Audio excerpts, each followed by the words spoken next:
ভাইপোকে কেন প্রতিকুর রহমানকে কিনতে হলো? বুঝতে পারছেন কেন কিনতে হলো? সিপিআইএম এর দলের ছেলে, শূন্য পাওয়া দলের ছেলে, তবুও কেন বারে বারে ফোন করে ডিল করে কিনতে হলো? বুঝুন তাহলে। আসলে ভাইপোদের মানে তোলামূল দলদের ভয় লেগে গেছে মুসলিম ভোটের জন্য। বুঝতে পারলেন? কারণ আমাদের যে পিসি এই ওয়াকফ সম্পত্তি নিয়ে যে রাজনীতি খেলেছে তা কিন্তু সবাই বুঝে গেছে। আর এই জন্যই পিসিও বুঝেছে, পিসিও ভয় পেয়ে গেছে যে কি করে মুসলিম ভোটটা নিজের দিকে টানতে হয়। তাই অনেক চিন্তা করে শূন্য পাওয়া দল হলেও প্রতিকুর রহমান একজন মুসলিম এবং মুসলিম ভোটই কিনতে হবে। তাই মুসলিম যদি দাঁড় করাই, তাই মুসলিমদের ভালোবাসা অবশ্যই তাদের মুসলিম নেতাকেই দেবে প্রথমত। আর দ্বিতীয়ত উনি বুঝেছে যে মুসলিম ভোট পাবে না, তাই উনি হিন্দু ভোট পাওয়ার জন্যই মন্দির মন্দির তৈরি করছে। বুঝতে পারলেন?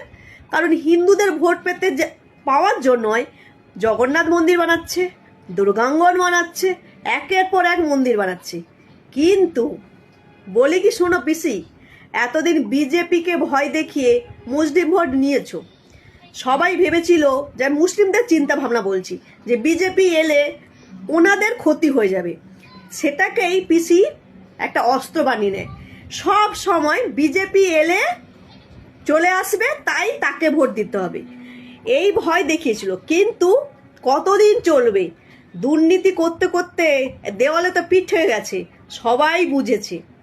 তাই আর নিজের দলে তোলামূল দলে যে সমস্ত নেতারা আছে সবাই দুর্নীতিগ্রস্ত।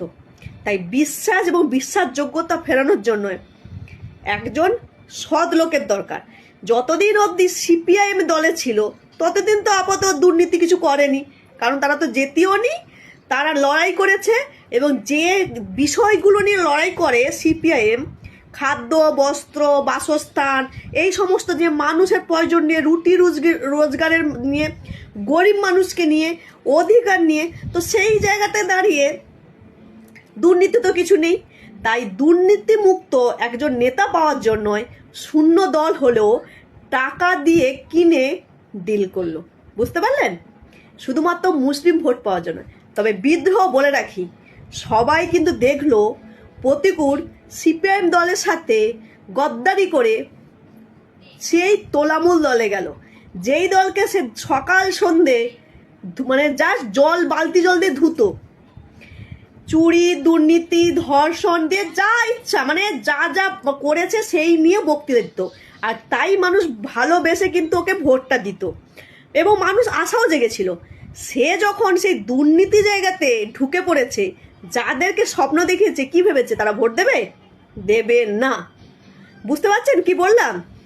হ্যাঁ, আমার জাস্ট চিন্তা ভাবনা থেকে আমি বললাম। যদি মনে হয় যে আমি ঠিক কথা বলেছি তাহলে কমেন্ট করে জানান।